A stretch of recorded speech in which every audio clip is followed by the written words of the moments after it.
Supreme court ने अभी अपना फैसला सुनाया है। मेरे खिलाफ कंटेम्प्ट केस में मुझे दोषी का करार दिया है कंटेम्प्ट के लिए, और 1 रुपए का फाइन लगाया है और बोला है अगर मैं फाइन नहीं देता तो 3 महीने की जेल और 3 साल के लिए सुप्रीम कोर्ट से मुझे बाहर कर दिया जाएगा।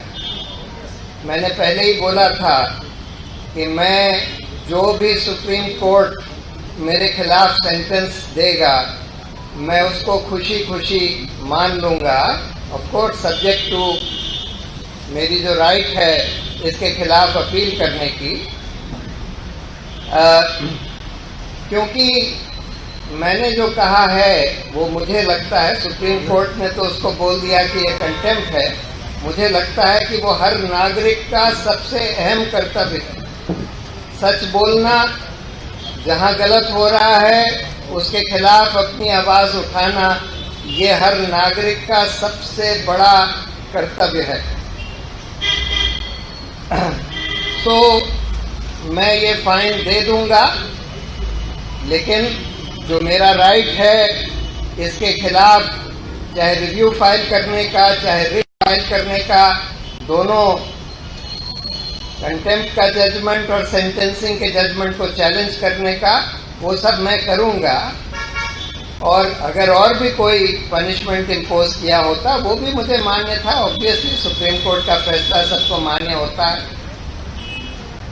मेरे लिए सुप्रीम कोर्ट के प्रति बहुत गहरा रिस्पेक्ट रहा है शुरू से, जब से मैं प्रैक्टिस करता रहा हूँ।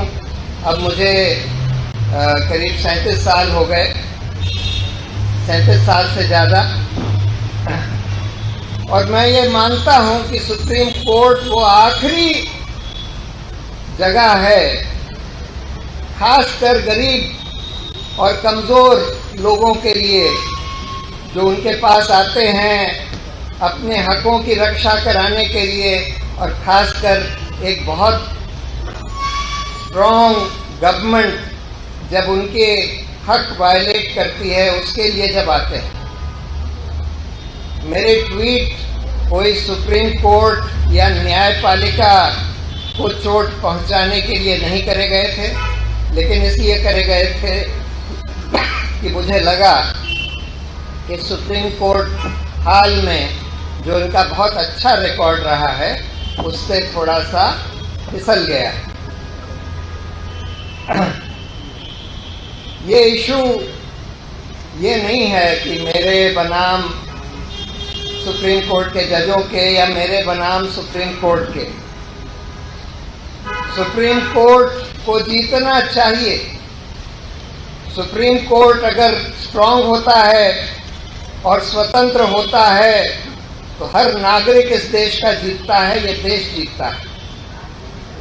अगर सुप्रीम कोर्ट कमजोर होता है तो हर नागरिक के लिए हार।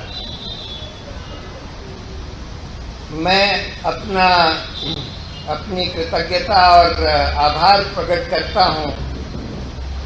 इतने सारे लोग जो मेरे लिए, मेरे सपोर्ट में, मेरे संग सॉलिडारिटी में खड़े हो गए, चाहे वो जज रहे हों, पूर्व जज, चाहे वकील रहे हों, चाहे एक्टिविस्ट रहे हों, चाहे आम नागरिक रहे हों, इतने सारे लोग खड़े हो गए। और इससे मुझे बहुत हौसला मिलता है और बहुत उम्मीद की किरण जगती है कि देश में ये अभिव्यक्ति की आज़ादी को इससे मजबूती मिलेगी और न्यायपालिका की जवाबदेही और न्यायपालिका में जो बदलाव की ज़रूरत है, इस कैंपेन को भी शक्ति मिलेगी। सबसे बड़ी बात ये हुई है कि इस केस के कारण बहुत सारे लोग, क्योंकि इन्होंने उसको, लोगों ने इसको एक फ्रीडम ऑफ स्पीच का एक औजार समझा, और बहुत सारे लोग जो अभी हताश होकर बैठे हुए थे वो खड़े हो गए और जो इस देश में जो अन्याय हो रहा है उसके खिलाफ अपनी आवाज़ बुलंद करने लगे। ये बहुत बड़ी बात है और मैं अपना आभार जो मेरी लीगल टीम थी, जिसमें बहुत सारे लोगों ने काम किया, मैं सबके प्रति अपना आभार व्यक्त करता हूं। और खासकर जो हमारे सीनियर वकील थे राजीव धवन और दुष्यंत दवे के प्रति। और मुझे पूरी उम्मीद है कि सत्य की जय होगी और इस देश में लोकतंत्र और सुदृढ़ होगा और मजबूत होगा। सत्यमेव जयते।